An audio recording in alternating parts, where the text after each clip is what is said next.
बिस्मिल्लाहिर्रहमानिर्रहीम। आज मैंने एक ख़बर पढ़ी जो ख़बर पढ़कर मुझे बड़ी तकलीफ़ हुई और यकीन जाने आपको जब मालूम होगा तो आपको भी बड़ी तकलीफ़ होगी कि गैंग रेप करने वाले और 7 लोगों का कत्ल करने वाले का मुआफ़ीनामा कबूल कर लिया गया।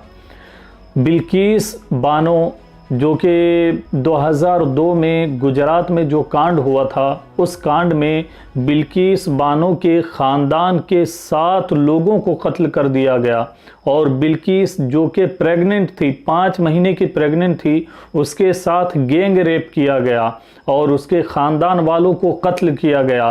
2008 में जाकर उन तमाम लोगों को, जो 11 लोग थे, उन तमाम लोगों को उम्र कैद की सज़ा हुई।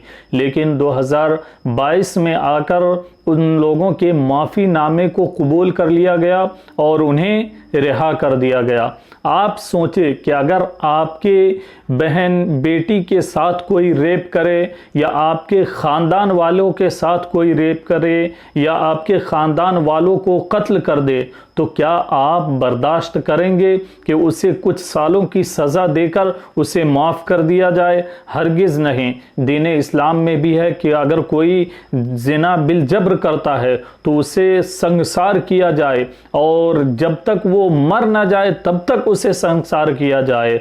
और अगर कोई किसी का कत्ल करता है तो कत्ल के बदले उसे भी कत्ल किया जाएगा।